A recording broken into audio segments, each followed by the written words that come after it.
Hola, espero que todo bien por casa. Ahora vamos a conversar sobre los administradores de contenidos y por qué son tan importantes conocerlos para poder tomar las mejores decisiones estratégicas durante la etapa de diseño de sus proyectos. Hemos atravesado ya todo el tema de la definición del tema, de la línea editorial, de la estrategia editorial de sus proyectos. Hemos conversado sobre temas de arquitectura de información, de diseño centrado en el usuario, usabilidad. Ahora nos toca tomar decisiones sobre el administrador de contenidos para luego pasar a la fase ya de edición de contenidos. Vamos a hablar sobre los administradores de contenidos. ¿Qué son? Primero les dejo aquí sus siglas en inglés, que son muy conocidos como los Content Management Systems, los sistemas de administración de contenido. Cuando vean CMS por allí, sepan que es lo mismo en español, administrador de contenido. Son plataformas que nos permiten publicar y gestionar contenido dinámico en la web sin saber programación o diseño. ¿A qué me refiero con contenido dinámico? Con contenidos que estamos publicando diariamente, por ejemplo, en los medios de comunicación o cualquier proyecto comunicacional o periodístico, podría ser estático, podría ser contenido estático, un reportaje que no va a cambiar. Para eso nos funcionan muy bien plataformas como las que ya revisaron, como Shorthand, como el Adobe Spark, que sirven muy bien para hacer reportajes que luego podemos incrustarlos en un sitio web. Pero imagínense que queremos hacer un proyecto que reúna muchos reportajes, además de otros multiformatos, de otros contenidos periodísticos o comunicacionales en otro formato. Eso sería el contenido dinámico, contenido que vamos a ir actualizando día a día, mes a mes, independientemente de la dinámica del proyecto, pero para eso son ideales los administradores de contenido, ¿sí? Porque ellos nos permiten fácilmente, sin saber nada de programación, poder publicar rápidamente, corregir, actualizar contenido dinámico en la web. Entonces, en el sentido amplio del término, cualquier plataforma que permite publicar contenido en la web es un administrador.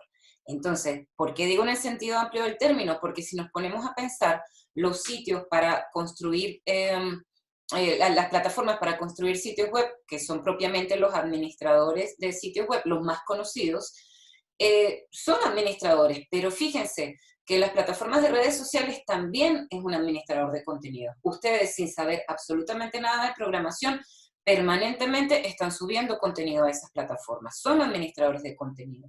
Igualmente, nosotros podemos subir a YouTube, podemos subir a Vimeo videos sin saber nada de programación. También es un administrador de contenido audiovisual. Y las plataformas de audio, donde las que podemos utilizar para proyectos como series de podcast, también son administradores de contenidos de otro tipo de formato. En esta cápsula nos vamos a dedicar a hablar de los administradores del sitio web, ¿ok? ¿Por qué? Porque el sitio web es el principal canal de publicación y distribución de contenido. Ya vamos a conversar, vamos a ir ampliando sobre este concepto de por qué digo yo que es el principal canal, así que tranquilo, vamos. Entonces, los administradores de sitios web, hay varios, ¿ah? O sea, probablemente cuando yo les digo esto ya les salta a la mente WordPress, pero quiero que sepan que hay múltiples sitios web y como múltiples sitios web también hay muchos administradores de contenido para cumplir funciones distintas. Por ejemplo, para portales web está WordPress, con quien vamos a profundizar, Drupal, Joomla, Wix, Webflow. Vamos a hablar un poco de ellos a continuación. Para los blogs, el mismo WordPress, Blogger, para foros, ahí les dejé un par de ejemplos, para wikis, y plataformas de e-learning, Moodle, Claroland, para e-commerce. Es decir, si ustedes tienen un sitio que es para hacer comercio electrónico, hay administradores de contenido como PrestaShop, Magento o Shopify, que no lo anoté allí, que les permiten hacer un sitio web expresamente para hacer comercio electrónico, e-commerce. ¿Ok?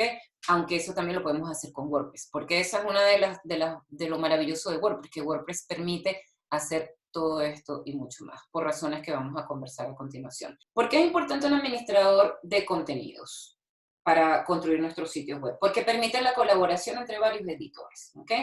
Podemos crearnos distintos usuarios con distintos permisos y de esa forma trabajar en colaboración. ¿Por qué son tan importantes? Porque nos permiten manejar el contenido de forma independiente al diseño gráfico. Es decir, si un día, y esto pasa mucho en la web, se nos ocurre rediseñar, queremos actualizar la interfaz, que se vea distinta, basta con hacer cambios a la plantilla del diseño, al CSS, así se llama, CSS, ¿ok?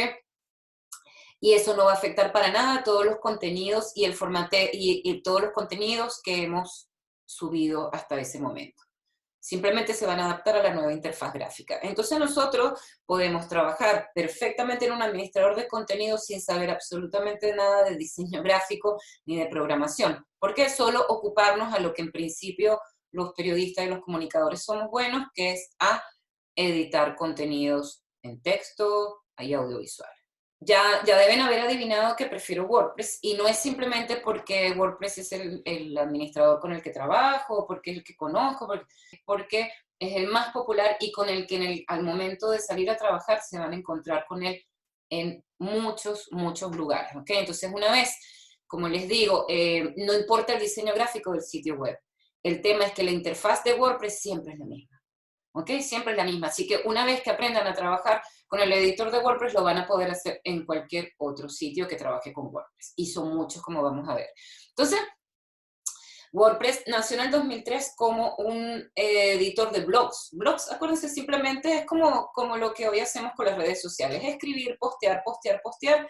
Y el único orden que había en nuestros blogs era el orden cronológico inverso. ¿Sí? Lo último aparecía de primero.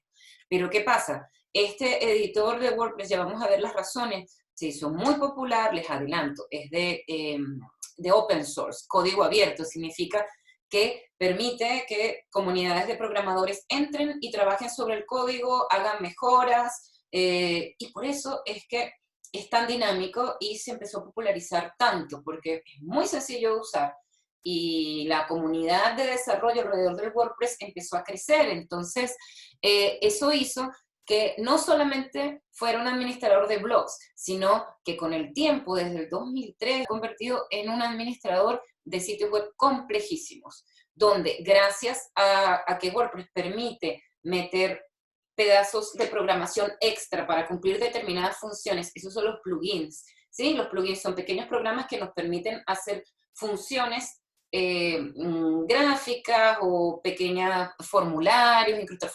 carruseles, incrustar un montón de cosas. Ya cuando lleguemos a trabajar prácticamente, pues lo van a entender mejor. Aquí solo como una referencia, yo les nombré otros administradores de Wix, ya voy a apelar a Wix un poco más adelante, pero cuando empezó aquí, desde el 2004, que es el tiempo que mide Google Trends, yo introduje estos 4 términos, que suelen ser los administradores de contenido hasta ahora como más populares. Entonces, fíjense que en todo el mundo la línea azul es WordPress. Fíjense que WordPress empezó como era un editor de blog, pero miren, por acá como en el 2006, 2007, Joomla se hizo muy popular porque Joomla permitía hacer lo que WordPress permite hacer hoy, que es sitios web complejos, ¿ok? Cuando digo complejo no es difícil, sino que tiene una versatilidad de diseño enorme y nos permite construir sitios web con muy diversas funciones, ¿ok? Entonces fíjense cómo Joomla llegó a ser uno de los más populares, y luego por acá en el 2009, 2010, cuando WordPress definitivamente se abre al mundo, es decir, el mundo lo descubre y deja de ser simplemente un administrador de blogs. Miren cómo va. Bueno, aquí este pico acá no entiendo muy bien por qué, pero mírense cómo se ha mantenido. El rojo, la línea roja es Wix, ¿ok? Wix ha ido desde el 2015 convirtiéndose en una opción también muy usada, pero ya vamos a hablar por qué no nos gusta Wix. Y para el trabajo periodístico me refiero. Pero ¿por qué WordPress? Ok, vamos a revisar. Ya les adelanté, es código abierto. Recuerden las clases en herramientas digitales cuando hablábamos de software libre. Software libre es esta filosofía que dice que todo el software, que el programa de los software debe ser abierto, ¿ok?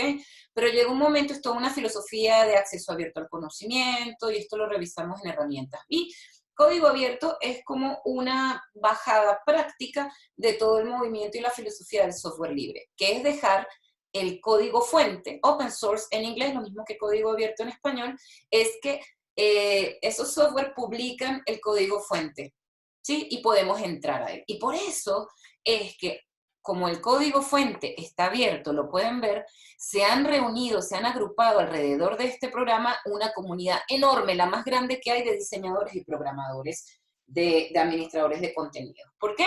Porque pueden construir mejoras, pueden construir plugins, pueden diseñar temas, pueden diseñar, que acuérdense que con el software libre, si tú tienes una habilidad, la habilidad ya no es vender el software, es vender personalizaciones del software. Entonces piensen, por ejemplo, que un tema, hay temas gratis, plantillas gratis. Ya ustedes a esta altura han trabajado con el WordPress.com seguramente, y ya saben que hay muchos temas para elegir y que esos temas que elegimos normalmente son gratis y tienen muchísimas limitaciones.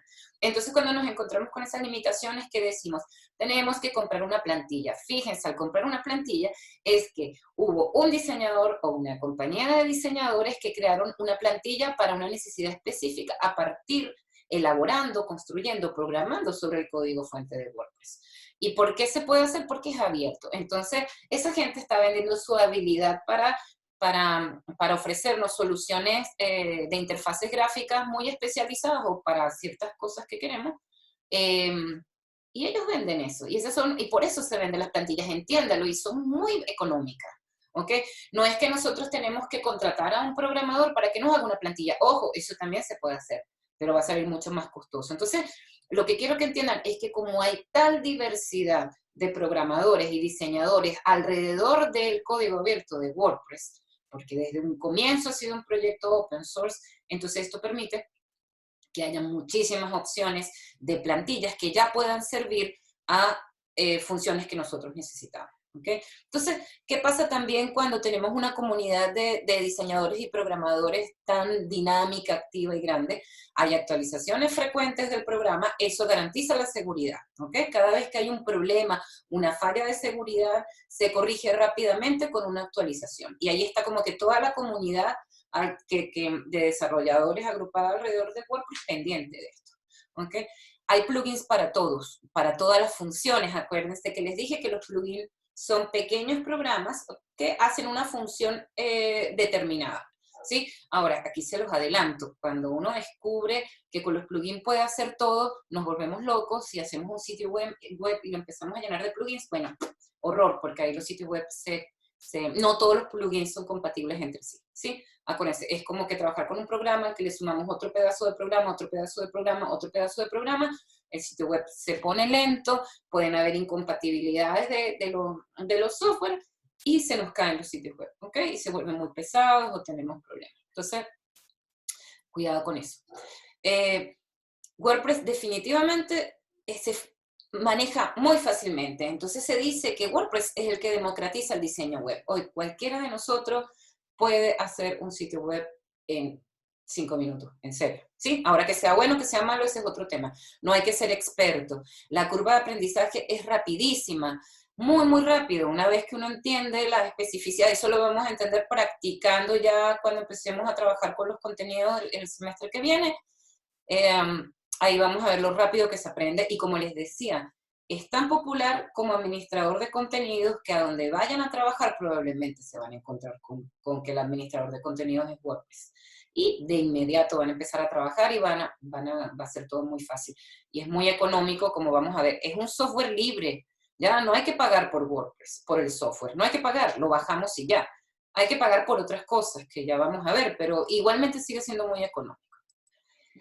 Lo otro que ya les adelanté, hay una separación entre el contenido o los datos y la estética, ¿sí? Entonces rediseñar es sencillo. Si no nos gustó la interfaz gráfica y la queremos cambiar, pues la cambiamos, pero el contenido se mantiene intacto. ¿Ok?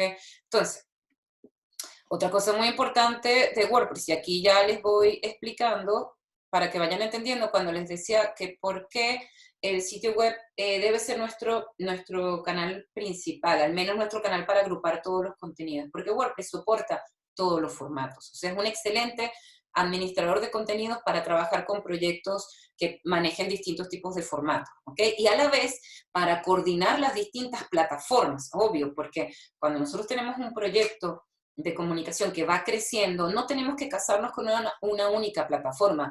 A ver, la web funciona las mejores estrategias de comunicación funcionan cuando son redundantes. Habrá gente que nos busque nuestro podcast directamente en directorios de podcast. Habrán otras personas que directamente busquen nuestros videos en los canales de YouTube.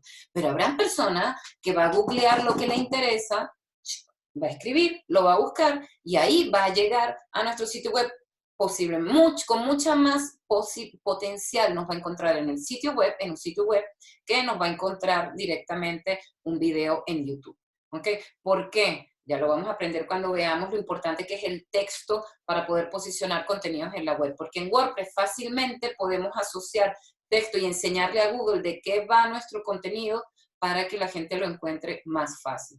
Y evidentemente, al potenciar el posicionamiento orgánico, es decir, que la gente naturalmente nos encuentre porque estamos bien posicionados en la web y eso lo logramos con un sitio web, ¿ok? Y porque en el sitio web se va a empezar a expandir aritméticamente el alcance de nuestros contenidos. Y eso es lo que queremos, que la gente nos encuentre, ¿ok? Entonces hay que facilitarles la pega. El sitio web, como para hacer ese cierre antes de hablar más sobre WordPress, es el principal canal de publicación y distribución de contenidos, como les decía. Y alrededor de él podemos articular nuestro canal de YouTube o nuestros videos en otras plataformas como IGTV, podemos articular nuestra presencia en redes sociales, podemos incrustar los reportajes que hicimos en Shorthand o en Adobe Spark, podemos incrustar todas las pistas que tenemos en nuestro perfil de SoundCloud, podemos incluso relacionarnos y apoyar la aplicación que vayamos a desarrollar para un proyecto potencial. Okay, ahora vamos a empezar a explicar, a trabajar. Lo ideal es que empecemos a trabajar con la plataforma profesional que es wordpress.org. Bien, WordPress.com, como un refrescamiento aquí de los contenidos. ¿Cuáles son las ventajas de WordPress.com? Es de la misma plataforma, es decir, es de la misma gente, ¿ok? Pero cumple dos funciones distintas. A ver, de una vez les digo, WordPress.com es como para quien se inicia y no te tienes que preocupar absolutamente por nada más que por publicar tu contenido, ¿ok? En 3 minutos podemos generar nuestro sitio web.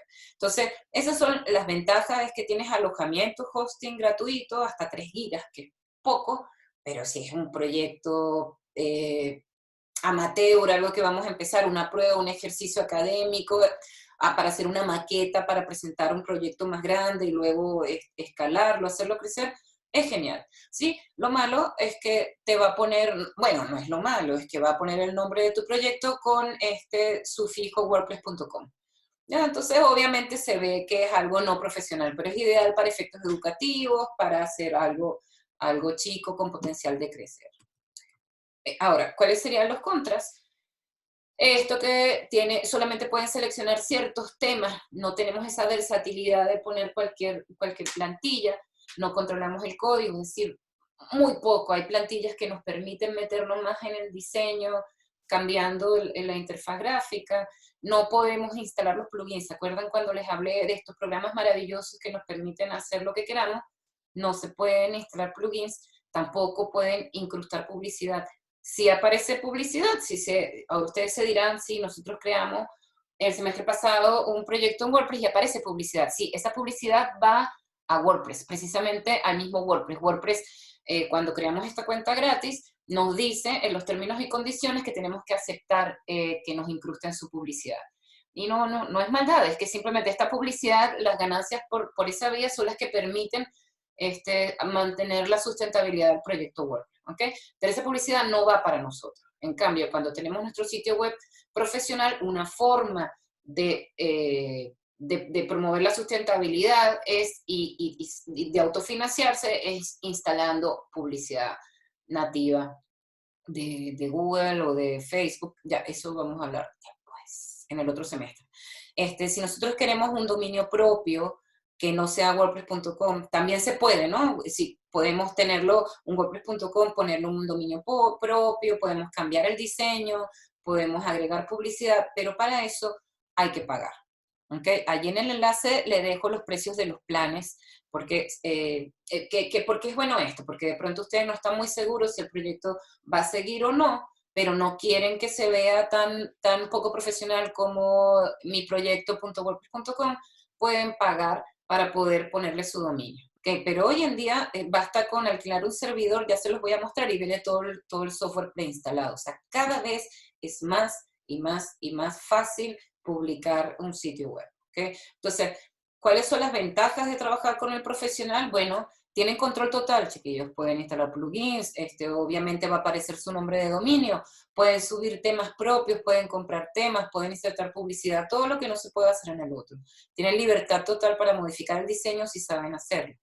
¿Y cuáles serían los contras? Que no es un contra, sino que está el costo de pagar alojamiento, de comprar un dominio, y en los casos como más primitivos, como cuando tenemos un servidor y que no tiene preinstalado el software de WordPress, tenemos que configurar y ejecutar el código. Eso es una tontería que se hace buscando cualquier tutorial, así que eso ni siquiera es una barrera. Ajá, les voy a mostrar una excelente página que es de un plugin, uno de los plugins más famosos que tiene WordPress, que es Yoast. Es un plugin desarrollado por una compañía holandesa que nos ayuda a posicionar en los motores de búsqueda. Pero lo interesante de ellos es que no solo se preocupan por vender su plugin, está una versión gratis, que es muy buena y la vamos a usar los que trabajemos en WordPress, pero tiene una versión premium que es aún mejor, que es la que yo uso profesionalmente en mi sitio web, maravillosa. Es como tu mejor amigo, ¿sí? Es excelente. Entonces, ellos tienen un sitio web maravilloso donde incluso tienen entrenamiento, un montón de cosas. Se los recomiendo revisarlo, tienen el enlace en la presentación. Y una de las cosas que hacen ellos es que recomiendan servidores y tienen como toda una comparativa de servidores por rango de precio, para que funcionen, hacen como sus recomendaciones. Entonces, siempre, esto es como un tema donde siempre nos detenemos de cuál servidor vamos a trabajarlo. Yo les recomiendo que vayan, cuando tengan que tomar esa decisión, que vayan a revisar esta página de Yoast, porque ellos siempre están haciendo esta comparativa y actualizándola. Y ciertamente pueden ser un poquito más costosos de los que encuentren por allí en páginas locales, pero ahí les digo que tengan mucho cuidado, porque en el mercado hay muchos revendedores de servidores, como que yo me compro un servidor grande que tiene la opción de tener distintas particiones para tener subdominios, y entonces yo es como subalquilar mi casa. Tengo una casa grande y subalquilo las piezas, ¿ya? Entonces yo les doy un pedacito de mi casa a cada uno de mis clientes. Eso es como un negocio que hay mucho en Chile, y yo les recomendaría que no se vayan con los revendedores, vámonos directamente con con el servidor, a comprar el servidor, a alquilar el espacio del servidor, porque es mucho más seguro, mucho más rápido. Entonces, cuando yo les digo que el futuro se pone interesante, no es el futuro, ya es el presente. Movimiento No Code son plataformas para desarrollar, como les decía, cualquier software. Pueden ser, aquí nos interesan en este momento, pueden desarrollar sitios web, aplicaciones, bots, etcétera, sin saber ningún lenguaje de programación. Hay aplicaciones, hay plataformas de no code gratis y otras de pago, y la mayoría de ellas están con este modelo freemium. Como esto es muy novedoso, te permiten crearte tu cuenta gratis, te enamoras y después tienes que ir pagando por poder trabajar más. Ya les voy a presentar un ejemplo para que me entiendan. Entonces, ¿de qué va el movimiento No Code? El movimiento No Code va de que los editores son plataformas gráficas, y eso se llaman editores visuales. ¿Qué significa eso? No necesitas código, sino que tú tienes una interfaz gráfica en la que puedes ver lo que vas haciendo, en vez de tener que estar escribiendo el código. Entonces, aquí me da mucha risa y les dejé el enlace en los materiales complementarios de esta ruta de aprendizaje, les dejé el enlace a este artículo que está muy bueno, donde dice que, bueno, tú puedes ver lo que vas haciendo en vez de codear, en vez de programar, y rezar para que salga todo bien. O sea, al final, tú no necesitas saber programar para poder hacer operaciones, para poder crear un sitio web, no solamente para publicar el contenido, sino para hacer todo el sitio web. Como estamos hablando de sitios web en este momento, no me voy a detener en otras plataformas. Hay plataformas de no-code para aplicaciones también y para bots. Es decir, eh, pues de verdad que me estoy cuestionando, honestamente. Aquí estoy hablando, pensando con ustedes, ojalá haya alguien escuchándome. Ahora estoy como loca hablando aquí con una pantalla, así que pensar en voz alta. ¿Qué que no sé si sea necesario a estas alturas invertir todo el tiempo que necesita invertir, aprender a desarrollar. Porque yo si fuera ustedes, más lo voy a hacer ustedes en este caso, voy a empezar a aprender a utilizar estas plataformas no code, que sí, ciertamente hay que aprender a utilizar la interfaz, pero eso se aprende.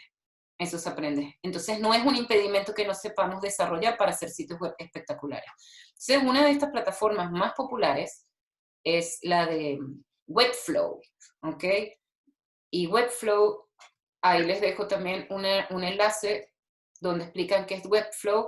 Y de Webflow les quería mostrar, miren, Webflow, tú puedes empezar gratis. ¿Cuál es el problema? Tú puedes hacer, miren todo estos sitios web, Facebook está hecho con Webflow. Impresionante. Entonces, Webflow, para que lo entiendan, porque seguro les voy a hablar en algo que ustedes entienden, porque seguramente lo han visto. No sé si han tenido la experiencia de trabajar con Wix, el que les dije que a mí no me gustaba. Wix se ha hecho muy popular, sobre todo para sitios de negocios, para compañías que quieren hacer un sitio web bonito. Ya, sí, con Wix. Wix precisamente es el ejemplo más conocido de un administrador de contenidos visual, que ustedes simplemente hacen drag and drop, que se llama quiero esto aquí, este monito acá y lo muevo, quiero una caja de texto aquí y lo muevo. Y van creando el texto uniendo módulos, uniendo bloques. De hecho, ya lo vamos a ver con lo que les voy a mostrar a continuación. Esta experiencia tan exitosa de Wix es la que ha acelerado la evolución de WordPress. ¿Okay? WordPress va hacia allá, ya vamos a conversar de eso. Entonces, Wix tenía varias carencias, como que privilegiaba la interfaz gráfica y no nos ayudaba mucho a optimizar para buscadores. Ellos dicen que sí optimizan para buscadores, pero no. Nada como WordPress. WordPress está pensado para obligarnos a jerarquizar la información. Así ustedes en este momento no sepan absolutamente nada sobre los principios de optimización, de escribir para los motores de búsqueda, para optimizar en los motores de búsqueda, trabajando en WordPress, ya WordPress los obliga porque los obliga a hacer jerarquías de información. Eso lo vamos a conversar cuando hablemos sobre optimización de motores de búsqueda. Wix no. Wix lo que privilegia es la interfaz bonita. ¿Ok? Entonces, ¿qué es lo que prometen ellos? Libertad total del diseño. Cosa que si esta imagen no me gusta aquí, la puedo mover a la derecha, puedo meter un video donde quiera, un drag and drop. Clásico, esa lógica. Entonces, si se fijan, la mayoría de las páginas que ellos presentan no son medios.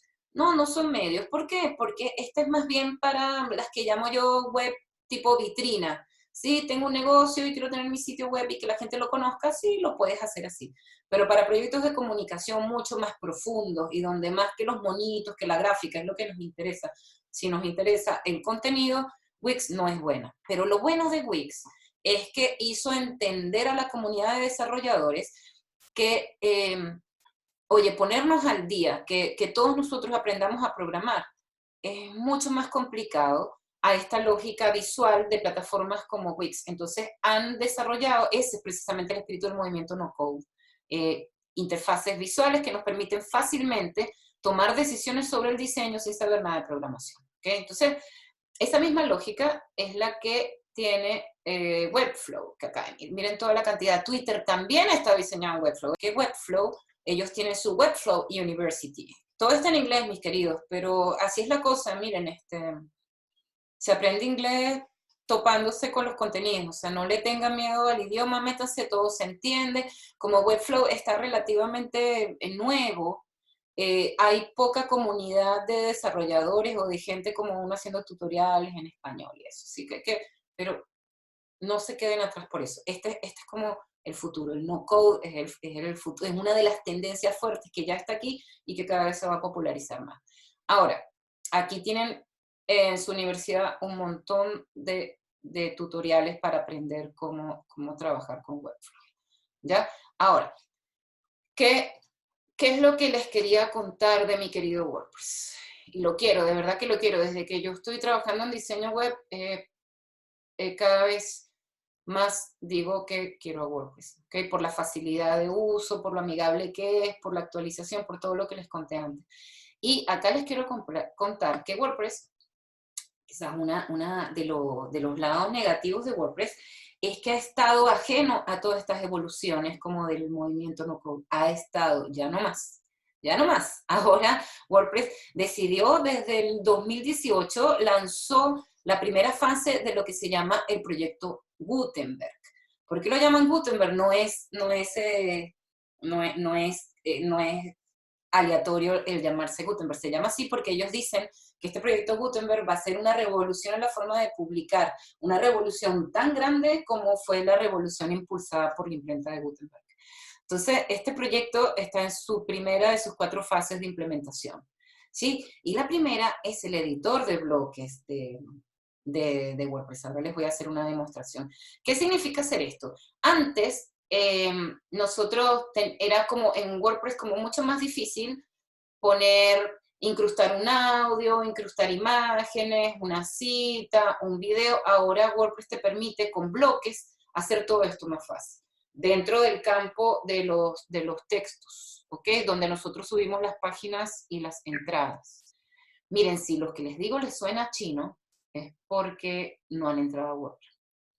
Hoy Gutenberg está por defecto, ¿ok? Entonces, si se crean hoy un sitio web en WordPress.com, no tiene que ser ni siquiera con el software de WordPress.org, ya va a venir con el editor de Gutenberg, ¿ok? Entonces, hagan esa prueba para que empiecen a entender un poco este cambio. Los que trabajaban con WordPress desde antes, les va a pasar quizás lo mismo que a mí y a varios de sus compañeros, que cuando nos obligaron a trabajar con Gutenberg, uff, como lo odiamos muchísimo, porque el editor de bloques comenzó con muchos fallos, con muchos problemas, pero hoy en día con las últimas actualizaciones ha solucionado muchos de esos problemas y yo le dejé de ser incrédula y dije, ok, vamos a creer en la gente que está trabajando con WordPress y me parece fascinante, se pueden hacer muchas cosas. ¿Qué hace Gutenberg? Tiene funciones, ha hecho bloques de funciones para las cuales antes teníamos que instalar plugins. O el tema tenía que tener un widget. Un widget puede ser, por ejemplo, incrustar las redes sociales, incrustar un botón de redes sociales, incrustar una rejilla para poner una galería de fotos, o incrustar un carrusel para ver pasar slides, o incrustar un testimonial, o incrustar un botón para poder poner inscríbete aquí. Para todas esas cositas teníamos que tener un tema que tuviera ese widget o instalar un plugin. ¿Ok? ¿Qué pasa ahora? Que muchas de estas funciones ahora son bloques, no tenemos que ir a buscarlas afuera, sino que ya están en el mismo Word. Pronto se va a poder editar totalmente el sitio web con esta misma lógica de los bloques, no solamente los contenidos. Entonces vamos a tener bloques para modificar el encabezado del sitio, bloques para modificar el menú, bloques para todo, para el footer, todo lo que antes en WordPress no lo podíamos hacer. En WordPress antes no, teníamos que trabajar con plantillas gráficas y si no las sabemos intervenir, porque no sabemos echar código, no sabemos codear, pues teníamos que morir con la paleta de colores, con la distribución gráfica que nos ofrecía esa plantilla. Hoy en día, no, o sea, hoy en día no, viene, hacia allá vamos. Con WordPress vamos a poder editar todo, así como se los mostré con Webflow. Lo que pasa es que con Webflow se puede hacer, ya hoy pueden editar todo el sitio con esta forma, que también no es una lógica de bloques. Ellos le llaman bloques, pero en realidad es como una evolución del drag and drop, que es el tomar y mover, pescar y mover, pescar y mover. Esto va a pasar con WordPress. Eso va a ser un cambio sustantivo porque nos va a liberar el administrador. Ya no solamente va a ser un excelente administrador para contenido dinámico, para subir nuestros textos, videos, audio, sino vamos a poder diseñar completamente la interfaz gráfica. ¿Ok? Entonces, hoy en día con Webflow eso lo pueden hacer, pero el administrador de contenidos dinámicos de Webflow es un poco más complicado. Entonces, por eso les decía, no se enamoren con las nuevas plataformas. Más bien, démosle la bienvenida y las gracias a estos equipos de desarrolladores que creen en compartir las soluciones para todos y porque WordPress siempre se está actualizando. Y por eso es que lo recomendamos. ¿Ok? Recomiendo WordPress.